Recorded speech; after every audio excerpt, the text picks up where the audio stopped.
Bonjour, c'est Fabien. Dans cette vidéo, nous allons voir comment installer OpenSSH sur un serveur Linux. Donc précédemment, dans VirtualBox, on a installé un serveur Linux. Et maintenant, l'objectif, ça va être d'installer OpenSSH et donc de se connecter à distance. Alors là, vous allez me dire, oui, mais là, on ne semble pas trop être dans un Linux.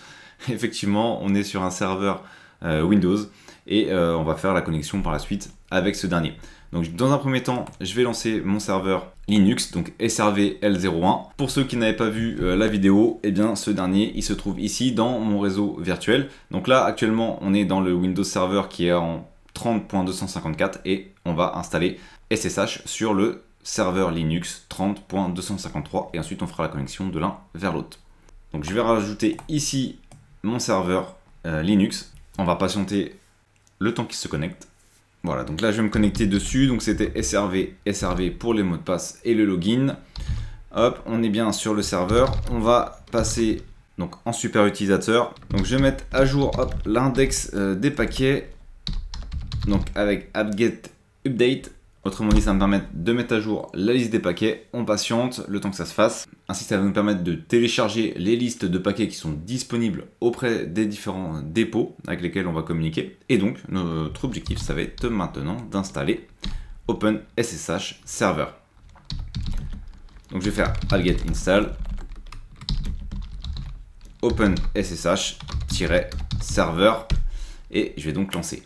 Donc comme on peut le voir, OpenSSH Server est déjà installé. Donc si c'est votre cas également, eh bien vous n'avez pas besoin de faire plus. Normalement, on va pouvoir se connecter directement sur notre serveur. Si ce n'est pas le cas, eh bien vous allez avoir l'installation qui va se faire à partir de la commande qu'on vient de réaliser. Du coup, je vais ici vérifier mon adresse IP. Donc on a l'adresse IP 192.168.30.253.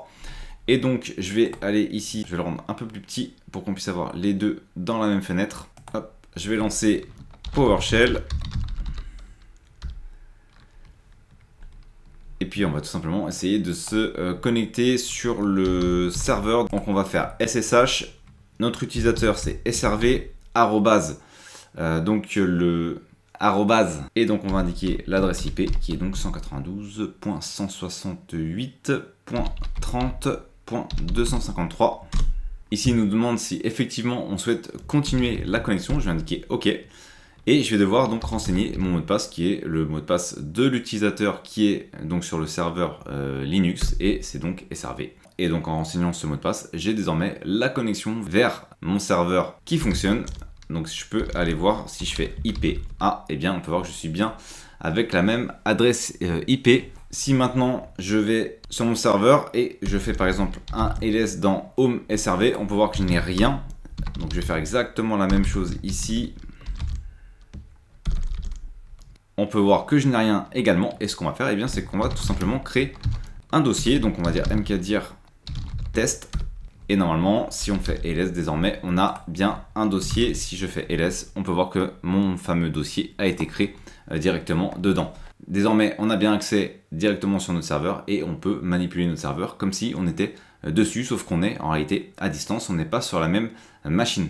Donc là, on vient de voir comment se connecter sur le serveur SSH avec le mot de passe et dans une prochaine vidéo, on va voir comment se connecter sur le serveur SSH avec une clé et donc sans utiliser de mot de passe. On va donc utiliser une clé qui nous permettra d'établir la connexion automatiquement sans avoir besoin de renseigner son mot de passe. Merci d'avoir regardé cette vidéo. Si vous n'êtes pas abonné, j'espère que cette vidéo vous donnera envie de le faire en cliquant sur le bouton s'abonner et en activant les notifications pour ne manquer aucune des prochaines vidéos. De plus, vous trouverez dans la description un sondage pour déterminer les prochains sujets. À très vite pour une nouvelle vidéo.